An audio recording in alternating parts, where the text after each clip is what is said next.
Hello future doctors, welcome back to my channel heal with homeo में आपका स्वागत है। आज हम कल्चर मेथड को आसान हिंदी में पढ़ेंगे। वीडियो को आखिर तक ज़रूर देखें क्योंकि अंत में नोट्स भी दिखाऊंगी। चलिए शुरू करते हैं। सबसे पहले है कल्चर मेथड की definition. The method used for growing micro organism are known as a culture method.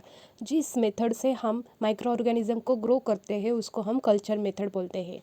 Indication of methods, मतलब इस कल्चर मेथड का पर्पस क्या है। इसके 4 पॉइंट है। Isolated bacteria in pure culture from the clinical specimen and their identification by various test. इसका मतलब है कि हम क्या करते हैं, पेशेंट की ब्लड में से एक सैंपल लेते हैं। इसमें कुछ भी हो सकता है, ब्लड हो सकता है, सैंपल यूरिन हो सकता है, स्पुटम हो सकता है, स्टूल हो सकता है। इसमें क्या होता है, कई प्रकार के माइक्रो ऑर्गेनिज्म हो सकते हैं। इसीलिए सबसे पहले हम क्या करते हैं, बीमारी पैदा करने वाले बैक्टीरिया को अलग करते हैं, आइसोलेट करते हैं, उसकी प्योर कल्चर बनाई जाती है। इसके बाद अलग अलग लैब टेस्ट करके उसकी पहचान की जाती है कि ये कौन सा बैक्टीरिया है। मतलब सबसे पहले क्लिनिकल स्पेसिमन, मतलब एक ये लिया जाता है, सैंपल लिया जाता है। देन उसको, उस बैक्टीरिया को अलग करते हैं, आइसोलेट करते हैं बीमार पैदा करने वाले बैक्टीरिया को। देन एक प्योर कल्चर बनाते हैं, उसमें से बहुत सारे टेस्ट करते हैं। देन बैक्टीरिया की पहचान होती है, इसे हम बैक्टीरियल आइडेंटिफिकेशन कहते हैं। Then second point, determine antibiotic susceptibility. ये क्या करते हैं, हम जांच करते हैं कि ये जो बैक्टीरिया है इसकी टाइप कौन सा है, कौन सी एंटीबायोटिक दवा इसे अधिक इफेक्ट देती है। इसे हम एंटीबायोटिक ससेप्टिबिलिटी टेस्ट कहते हैं। Then prepare antigen for serodiagnosis of infective disease. इसमें क्या करते हैं, हम जो इन्फेक्शस डिसीज़ की पहचान के लिए एंटीजन तैयार किए जाते हैं, जिनका उपयोग सेरोलॉजिकल टेस्ट में किया जाता है। इसका पूरा ऐसा एक्सप्लेनेशन लिया जाए तो क्या होता है, जब किसी व्यक्ति को इन्फेक्शियस डिसीज़ होता है तो क्या करते हैं डॉक्टर, उसके ब्लड का सीरम लेकर जांच करते हैं। लेकिन जांच करने के लिए लैब को पहले एंटीजन चाहिए होता है। ये एंटीजन बैक्टीरिया या वायरस की कल्चर से तैयार किए जाते हैं। फिर इस एंटीजन को मरीज के सीरम के साथ मिलाया जाता है। अगर पेशेंट के सीरम में उस रोग का खिलाफ, मतलब एंटीबॉडी मौजूद है, तो एंटीजन एंड एंटीबॉडी आपस में रिएक्शन करते हैं। इस रिएक्शन से डॉक्टर को पता चल जाता है कि पेशेंट को कौन सी बीमारी है या नहीं। तो हम एग्जाम्पल के तौर पे ले सकते हैं टाइफाइड। मान लीजिए किसी पेशेंट को टाइफाइड होने का शक है। लैब में क्या करते हैं, साल्मोनेला टाइफाइड बैक्टीरिया की कल्चर की जाती है। उस कल्चर से एंटीजन तैयार किया जाता है और जो पेशेंट का ब्लड है लेकर उसको सीरम निकाला जाता है, मतलब पेशेंट के ब्लड में से, और उस सीरम में उस एंटीजन को मिलाया जाता है। अगर रिएक्शन होती है तो इसका मतलब पेशेंट के शरीर में टाइफाइड के खिलाफ एंटीबॉडीज़ है और डॉक्टर टाइफाइड है ऐसे बोलते हैं। फिर ये है हमारा third point. Then fourth point, maintain stock culture. इसमें हमें स्टॉक कल्चर मेंटेन करना पड़ता है। देन हम देखेंगे अब types of culture method. Aerobic, मतलब ऑक्सीजन की जिसको ज़रूरत है। कल्चर मेथड का सबसे पहला टाइप है स्ट्रिक कल्चर। इसमें सबसे पहला point, a loopful of material is taken with the help of flame sterilised and cool loop and placed off dried culture plate near the peripheral area known as the primary inoculum. Then spread thinly over plate by the sticking in its series of parallel lines in different segment. इसका use क्या है, for isolation of bacteria in pure culture from the clinical specimen. ये point देखने के पहले हम समझते हैं कि स्ट्रिक कल्चर किसको बोलते हैं। तो स्ट्रिक कल्चर एक ऐसा मेथड है, ऐसा कल्चर मेथड है जिसमें क्या करते हैं, हम कल्चर प्लेट पर लाइनें बनाकर बैक्टीरिया को फैलाते हैं ताकि एक एक बैक्टीरिया अलग होकर प्योर कॉलोनी बना सके। ये हम मतलब क्यों करते हैं, किसके उपयोग में आता है ये। तो अगर किसी सैंपल में बहुत सारे बैक्टीरिया मिले हुए हैं तो अलग अलग करने के लिए स्ट्रिक कल्चर मेथड का उपयोग किया जाता है। अब आते हैं उस पॉइंट पे। सबसे पहले इनोकुलेटिंग लूप को आग में गर्म करके स्टेरलाइज किया जाता है। फिर उसे ठंडा किया जाता है ताकि बैक्टीरिया किल ना हो। इसके बाद उस लूप में सैंपल की थोड़ी सी मात्रा ली जाती है। अब ये क्यों करते हैं हम, मतलब आग में गर्म करने से क्या होते हैं, पूरे बैक्टीरिया मर जाते हैं। और ठंडा इसलिए किया जाता है ताकि नया सैंपल ख़राब ना हो। अब हम एक में आपको एक इमेज दिखाऊंगा, उस पर आपको समझेगा कि इनोकुलेटिंग लूप किसे कहते हैं। ये है इनोक्यूलेटिंग लूप। क्या होता है, एक माइक्रोबायोलॉजी लैब में इस्तेमाल होने वाला एक छोटा सा इंस्ट्रूमेंट है। इसके एक सिरे पर पतले तार होते हैं, मतलब वायर का गोल छला होता है, उसको लूप बना होता है, और दूसरे सिर पकड़ने के लिए हैंडल होता है। इसका उपयोग किस लिए होता है, बैक्टीरिया का थोड़ा सा सैंपल उठाने के लिए, बैक्टीरिया को कल्चर मीडिया पर फैलाने के लिए, और एक कल्चर से दूसरे कल्चर में बैक्टीरिया ट्रांसफ़र करने के लिए इसका उपयोग होता है। इसमें फ्लेम क्यों गर्म किया जाता है, ताकि सब जो माइक्रो ऑर्गेनिज्म हो वो किल हो सके, स्टेरलाइज हो सके। स्टेरलाइजेशन करने के लिए ये यूज़ होता है। ये इनोकुलेटिंग लूप है, ये ध्यान से देखना, ये हम प्रैक्टिकल में सीखेंगे। हमने आधा ही देखा था कि जो एक फुल मटेरियल होता है वो कैसा होता है, उसको कैसे स्टेरलाइज किया जाता है, कूल किया जाता है, और कूल करने के बाद क्या किया जाता है, उस ड्राइड कल्चर प्लेट के पेरिफेरल एरिया पे वो रखा जाता है। इसको हम प्राइमरी इनोकुलम कहते हैं। मतलब जब सैंपल को कल्चर प्लेट के पेरिफेरल एरिया पर लगाया जाता है, जहाँ पहली बार सैंपल लगाया जाता है, इसे हम प्राइमरी इनोकुलम कहते हैं। आपको एग्जाम के तौर पे मैं लेती हूँ।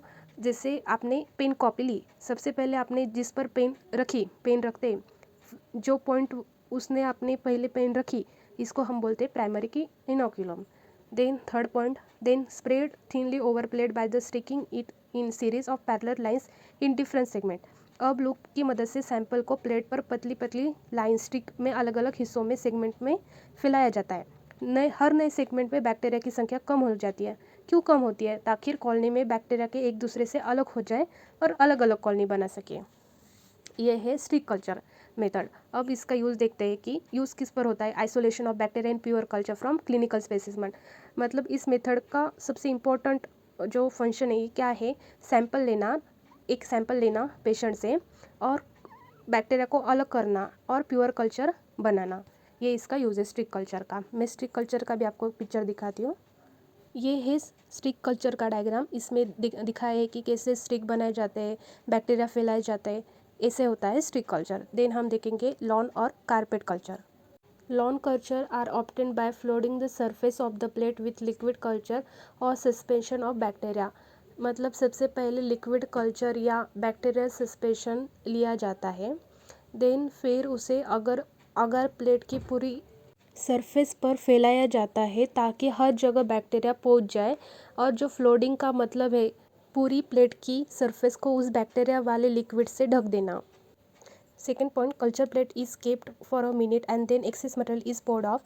मतलब उस कल्चर प्लेट में 1 मिनट तक ऐसे ही रखी जाती है ताकि बैक्टीरिया अगर की सरफेस पर चिपक जाए, उसके बाद जो एक्स्ट्रा लिक्विड बच जाता है उसे निकाल दिया जाता है। Third point, alternatively the culture plate में be inoculated by sterile swab soaked in liquid bacterial culture. दूसरे तरीके में स्टेराइल स्वैप मतलब जो जिसमें माइक्रो ऑर्गेनिज्म नहीं है, कौन से भी, ऐसा एक कॉटन स्टिक लिए जाते हैं को बैक्टीरिया वाले लिक्विड में डुबाया जाता है। फिर उस स्वैब से पूरी अगार प्लेट पर हर दिशा में रगड़कर बैक्टीरिया को फैला दिया जाता है। इससे पूरी प्लेट पर बैक्टीरिया एक समान ऐसी लेयर बन जाती है। Then fourth point, plate is incubated at the 37 degree Celsius overnight to obtain bacterial colonies. अब इस प्लेट को 37 डिग्री टेम्परेचर पर पूरी रात ओवरनाइट इंक्यूबेटर में रखा जाता है। सुबह तक बैक्टीरिया पूरी प्लेट पर अच्छी तरह से बढ़ जाते हैं और एक समान ग्रोथ दिखाई देती है। इसे ही हम लॉन कल्चर बोलते हैं। इसके बाद हमको इसके यूजेस बताया है। फॉर बैक्टीरियोफेज टाइपिंग, इसका एक सबसे पहला यूज़ है लॉन और कारपेट कल्चर का, कि हम इसे बैक्टीरियोफेज टाइपिंग में यूज़ किया जाता है। इस मेथड का उपयोग बैक्टीरियोफेज टाइपिंग के लिए कैसे किया जाता है। जो बैक्टीरियोफेज एक वायरस होता है जो केवल बैक्टीरिया को इन्फेक्ट करता है। इन वायरस की हेल्प से ये पता लगता है कि बैक्टीरिया की कौन कौन से टाइप है, इसीलिए बैक्टीरियोफेज टाइपिंग में उपयोग होता है इसका यूजेस है। Then second point, for antibiotic susceptibility testing by diffusion method. मतलब क्या करते हैं, इसका उपयोग एंटीबायोटिक ससेप्टिबिलिटी टेस्ट करने के लिए किया जाता है। इस टेस्ट में एंटीबायोटिक वाली छोटी छोटी डिस्क की प्लेट पर रखी जाती है। जिस एंटीबायोटिक के पास बैक्टीरिया नहीं बढ़ते वही दवा उस बैक्टीरिया पर अधिक प्रभावी होती है, ज़्यादा इफेक्ट दिखाती है। For preparing bacterial antigen and vaccine, मतलब इस मेथड में सबसे बड़ी मात्रा में बैक्टीरिया ग्रो किए जाते हैं जिनसे एंटीजन एंड वैक्सीन तैयार किए जाते हैं। ये भी एक बहुत ज़्यादा इम्पोर्टेंट यूज़ है लॉन एंड कारपेट कल्चर का। देन हम देखेंगे stroke culture. Stroke culture is done in tubes containing agar slope and is employed for the providing a pure growth of the bacterium for slide agglutination and other diagnostic test. Commonly used agar slope is a nutrient agar slope। मतलब एक stroke culture अगर slope वाली test tube में की जाती है। अगर slope का मतलब है टेस्ट ट्यूब में अगर हो को तिरछा जमाया जाता है, मतलब ऐसा टेढ़ा करके, जिससे बैक्टीरिया की बढ़ने के लिए ज़्यादा सरफेस मिलती है। एंड देन इस मेथड में बैक्टीरिया की प्योर ग्रोथ प्राप्त की जाती है। इस प्योर बैक्टीरिया का उपयोग स्लाइड अग्लूटिनेशन टेस्ट और डायग्नोस्टिक टेस्ट के लिए किया जाता है। और जो स्लाइड अग्लूटिनेशन टेस्ट है जिसमें बैक्टीरिया और एंटीबॉडी को मिलाकर उनकी पहचान की जाती है, और ये कॉमनली यूज़ होता है न्यूट्रिएंट अगार स्लोप में। देन हम देखते हैं स्टैप कल्चर। जो स्टैप कल्चर होता है, ये होता है culture is made by puncturing deep inside the agar with the help of the straight wire charged with a culture material. इस मेथड में एक सीधा स्ट्रेट वायर लिया जाता है, पर थोड़ा सा बैक्टीरिया लिया जाता है, उस स्ट्रेट वायर पर थोड़ा सा बैक्टीरिया लिया जाता है, फिर उस तार को अगार के अंदर सीधा नीचे तक स्टैप किया जाता है। इसी कारण इसे स्टैप कल्चर कहा जाता है। इसके भी यूजेस है टू डिमॉन्स्ट्रेट जेलेटिन लिक्विफिकेशन, ये पता लगाने के लिए कि इस बैक्टीरिया मतलब जो बैक्टीरिया है वो जेलेटिन को लिक्विफाई कर सकते हैं या नहीं। To demonstrate O2 requirement of bacteria, ये जानने के लिए कि बैक्टीरिया को बढ़ने के लिए ऑक्सीजन की आवश्यकता है या नहीं। मतलब जो और एक ध्यान रखना जो एरोबिक बैक्टीरिया होते हैं वो ऊपर बढ़ते हैं और जो अनएरोबिक बैक्टीरिया है वो नीचे बढ़ते हैं। Third, to maintain stock culture of bacteria for preservation, bacteria को लंबे समय तक प्रिजर्व रखने के लिए स्टॉक कल्चर बनाई जाती है। अब देखते हैं हम फिफ्थ हमारा पोर प्लेट कल्चर। इसमें क्या किया जाता है, inoculum serially diluted with the 1 ml of each dilution is mixed with the 15 ml of melted agar at the 45 to 50 degrees Celsius and poured in the sterile petri plate and allowed to set overnight at the 37 degrees Celsius. Colonies distributed throughout the depth of the media are counted. इस पोर plate culture में क्या किया जाता है, सबसे पहले bacteria के sample का एक सीरियल डाइल्यूशन किया जाता है। सीरियल डाइल्यूशन मतलब ज़्यादातर उसको डाइल्यूट किया जाता है, मतलब 1% अगर एक आधा सब्सटेंस लिया तो 9% उसमें वाटर होता है, फिर उसमें से 1% लेते हैं सेकेंड ट्यूब में और फिर 9% वाटर लेते हैं, फिर उस सेकेंड ट्यूब में से 1% लेते हैं और 9% डाइल्यूट करते हैं। ऐसा एक स्टेराइल डाइल्यूशन किया जाता है। फिर हर डाइल्यूशन में 1 ml लिया जाता है और उसे 45 टू 50 डिग्री सेल्सियस तापमान वाले आगार में मिलाया जाता है एंड उसको स्टेराइल पेट्री प्लेट पे सेट किया जाता है ओवरनाइट 37 डिग्री सेल्सियस पे पूरी रात इंक्यूबेटर में रखा जाता है। सुबह तक बैक्टीरिया बढ़कर कॉलोनीज बना लेते हैं।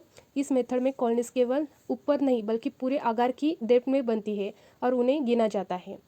इसके भी यूजेस हैं to quantitate bacteria in the urine culture, मतलब जो यूरिन सैंपल में कितने बैक्टीरिया है इनकी संख्या काउंट करने के लिए, पता करने के लिए भी इसका यूज़ होता है। फॉर एनालिसिस ऑफ वाटर में कितने बैक्टीरिया है इसीलिए भी इसका यूज़ होता है।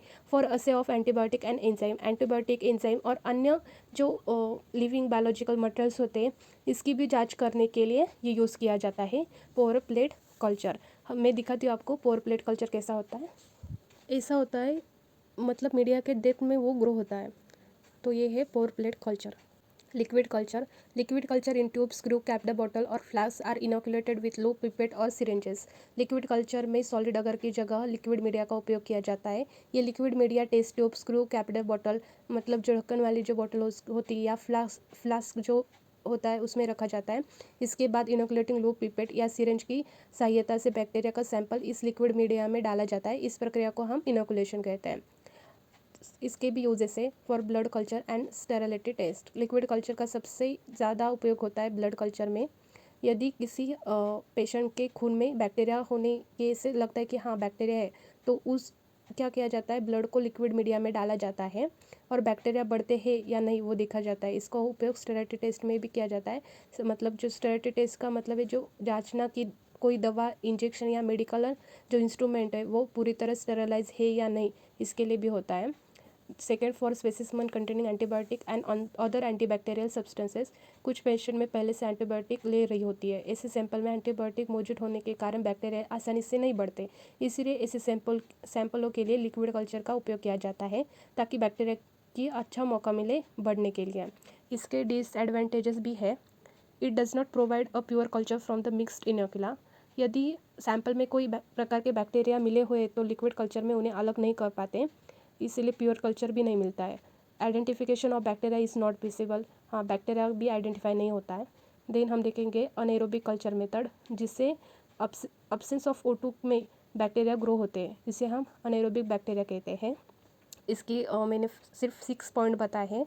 प्रोडक्शन ऑफ वैक्यूम, जो प्रोडक्शन ऑफ वैक्यूम में क्या किया जाता है, सबसे पहले एक जार और चैम्बर के अंदर जिसमें ऑक्सीजन होती है उसको मशीन के द्वारा बाहर निकाल दिया जाता है। जब ऑक्सीजन हट जाती है तो अनएरोबिक बैक्टीरिया बढ़ने लगते हैं। डिस्प्लेसमेंट ऑफ O2, मतलब O2 की जगह कोई और लेता है, जैसे कि हाइड्रोजन, नाइट्रोजन ये लिया जाता है। Bye displacement and combustion of O2, इसमें भी यही हाइड्रोजन और मतलब ऑक्सीजन को रिप्लेस किया जाता है हाइड्रोजन नाइट्रोजन से। अगर हाइड्रोजन से गैस से रिप्लेस किया जाए तो फिर हाइड्रोजन ऑक्सीजन रिएक्शन करते हैं, वाटर बनाते हैं। इससे ऑक्सीजन पूरी तरह से किल होते मतलब समाप्त हो जाती है, तो अनएरोबिक वातावरण में ये बढ़ सकते हैं।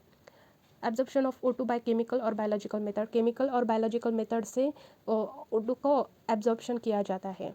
बाय रिड्यूसिंग एजेंट, यहाँ बहुत सारे रिड्यूसिंग एजेंट भी होते हैं जैसे कि सोडियम टाइग्लोकेट, ये ऑक्सीजन को कम करने के लिए मदद करते हैं। अनएरोबिक चैम्बर, अनएरोबिक चैम्बर एक स्पेशल ऐसा चैम्बर होता है जिसके अंदर बिल्कुल ऑक्सीजन नहीं होती। इस चैम्बर में अनएरोबिक बैक्टीरिया को इसे सुरक्षित रूप में से ग्रो किया जाता है। Thank you for watching. Please subscribe to my channel.